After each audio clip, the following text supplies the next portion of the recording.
Hello, and welcome to the new episode of Reblog. Having multiple diagnoses can come with a lot of stigma and extraordinarily little information.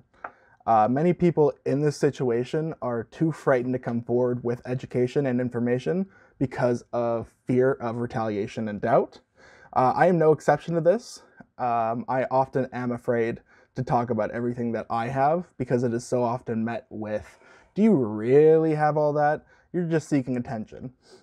Trust me, I've spent my entire life avoiding attention, and especially when it comes to disability. So me coming out now so that others won't face that same stigma is not a desperate bid for attention.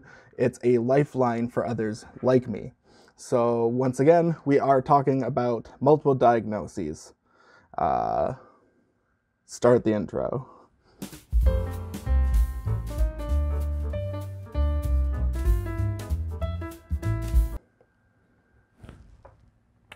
Now, I want to point out, I am saying multiple diagnoses regarding this subject, but because of medical bias and lack of healthcare access, not everyone has an official diagnosis. This does not mean that these people don't deal with these problems. It actually means that they have more hurdles when dealing with these problems.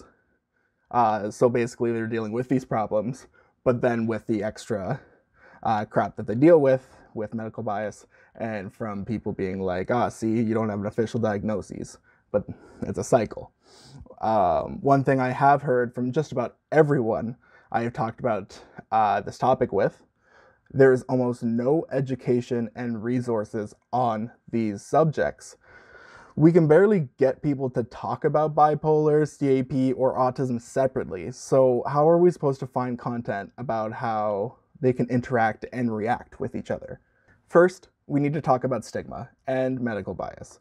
Until I had all my medical documents and diagnoses gathered together, many medical professionals didn't take me or anything I said fully seriously, especially with the bipolar and autism. Because they affect each other so uniquely, many people would question the individual disorders.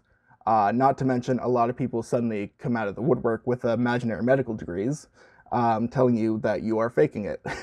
So we have such a narrow view of individual disorders and diagnoses already in society that it's even harder for people on the whole to understand and accept that multiple diagnoses is a very real thing and affects people even more uniquely than a single diagnosis. Until we understand this, we need to start and continue talking about this subject. If we are not openly talking about this and we continue the stigma, then it will be harder for people to come forward and talk about their experiences. Not only does this negatively impact those who aren't able to be open about themselves, but it also fuels a societal and medical problem and barriers to proper care. Now, I will say, I do want to talk in the middle of this about education and choice. So I am talking a lot about talking about our experiences, being able to talk about our experiences. That's not a requirement. People don't have to educate others just because they were born some way. So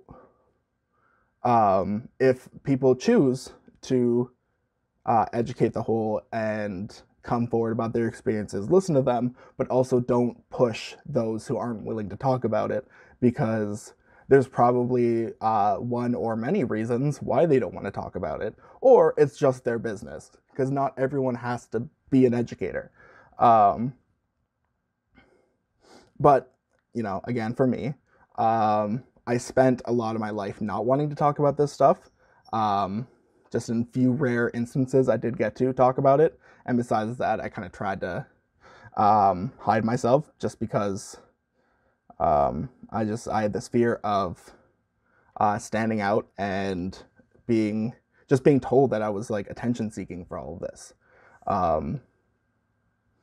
So if we cannot share what we deal with and common symptoms that come from these interactions, then how will other people recognize it in themselves and access proper care?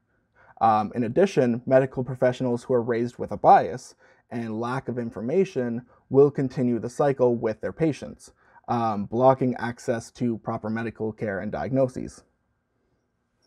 That is why you should not automatically dismiss people who have to self-diagnose, as people will consistently and constantly beg for testing and people to believe them. Now, I want to talk about how multiple diagnoses can affect me personally. We're just at that point of the video where I will talk about my experience a little bit more, and hopefully others can kind of start to recognize these things, or just people will just learn. I don't know. So, first, we need to talk about bipolar. As it is a mood disorder, it can chemically completely change how my brain can intake information and stimuli, depending on whether I am in a depressive or neutral or manic state. For more information on mania and depression and bipolar, you can actually check out my previous video on bipolar. I will throw an annotation up there. It is so hard to plan my life and make plans with others when I don't even know myself how much energy I'll have each day. When I get hit with a wave of bipolar depression, it can really come crashing in and ruining everything I have worked really hard to build.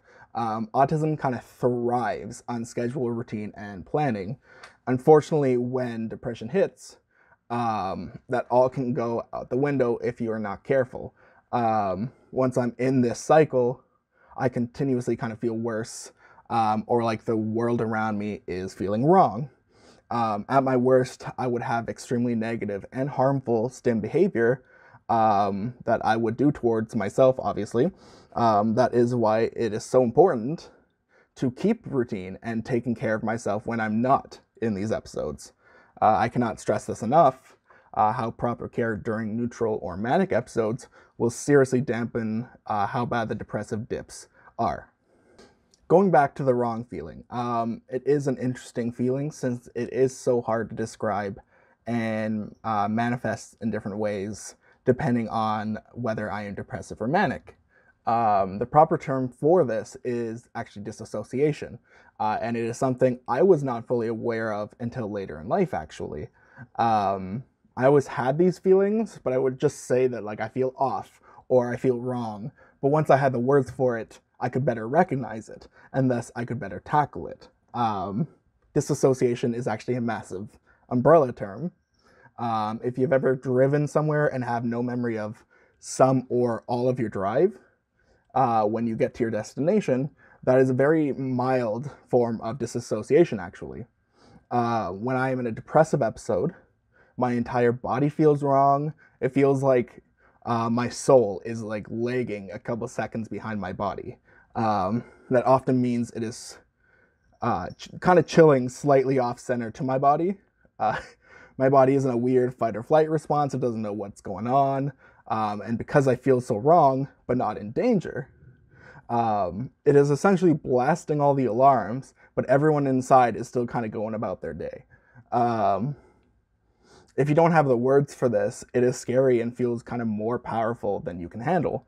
Once you know what it is, you can recognize it better and take care of yourself accordingly. Of course, disassociation is very much present in mania as well. Don't you worry about that. Except it feels way different. Instead of my body feeling wrong, like my whole body, it's my eyes more so, or like my head. It feels like I'm watching somebody else's point of view through a delayed live stream. I'm behind a monitor, behind my eyes, detached from my body.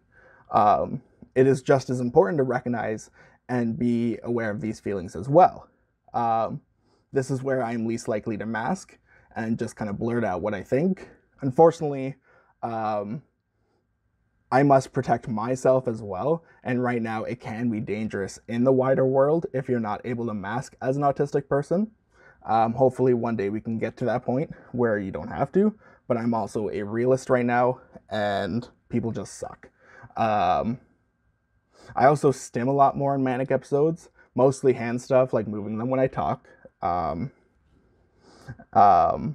sometimes clench my hands hard to the point of hurting my hand if I'm not careful, but that is more common on the depressive side.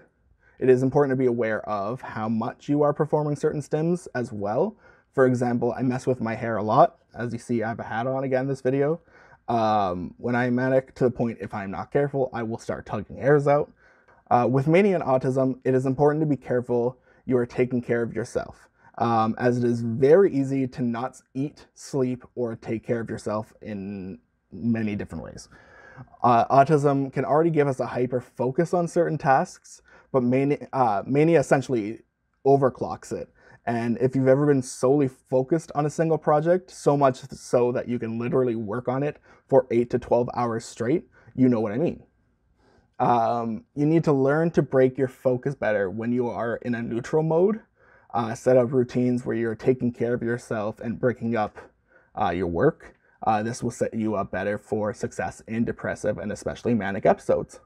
One more thing I will touch on with these two interacting, I find that social interactions were so much harder because not only was I learning different ways of communicating and thinking than others, but I had to do so for 3 different states of mind.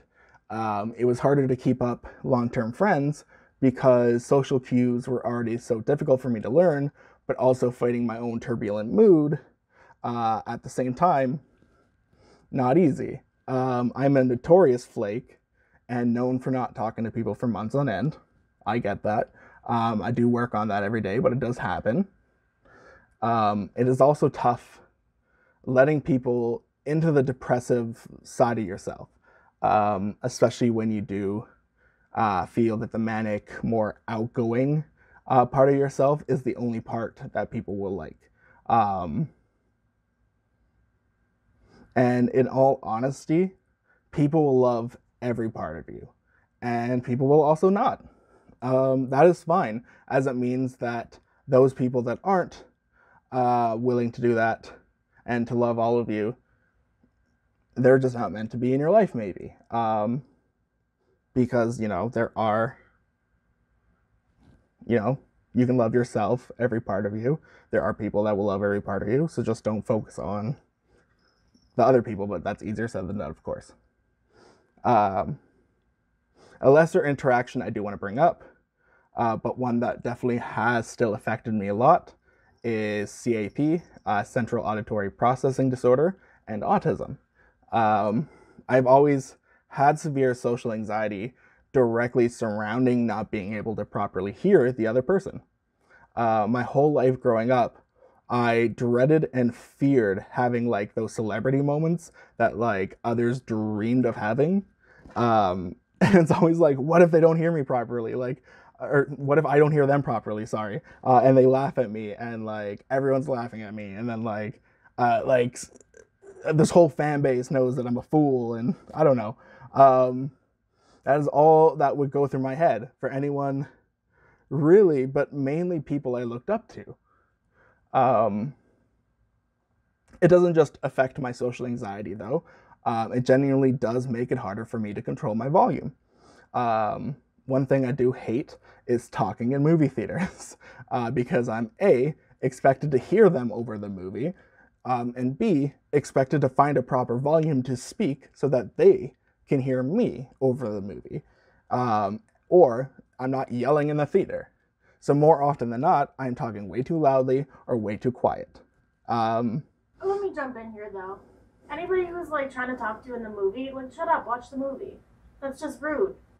True. Watch the movie. Talk to me afterwards. That's on them. That's not you. That's on them. I might have to cut that out if they don't hear you, but hope they hear you. Whatever. More often than not, I am talking way too loudly or way too quiet.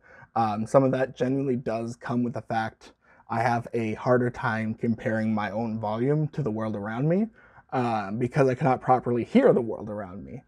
I do think we need to continue talking about having multiple diagnoses, because there are so many unique interactions, just like there are so many unique people with single diagnoses. And I am sick of fearing people thinking I'm just attention seeking or lying because nobody could possibly have more than one diagnosis, of course. I do not want people growing up feeling like they are alone in their feelings or symptoms. Mental health is not just made up of simple answers, it is a massive topic with many intersectionalities and cross interactions. Anyway, so that was my video for today. Leave a like if you enjoyed it. Also, check out my other reblog videos as well. Or you can check out, I do gaming videos. I just started a Planet Zoo series. I will throw an annotation out there for that. Okay, so today's quote of the day is a long one. It's also by me again, but also a bunch of different people saying it in a bunch of different ways, because it seems that we just have to keep saying it. But here it is. Educating others is a choice.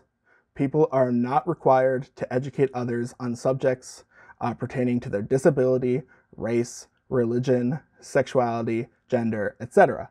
It is important to listen to those willing to educate and then compensate when applicable. Supplement that with your own readings, research, and free thinking, and ask yourselves questions. Think about that today. Take that home with you. My hope is that this gets more people listening, because people are suffering in silence right now without the proper words to even describe what they are feeling, and ways to describe their own feelings. Anyway, that's it for today. I hope you have multiple fantastic days.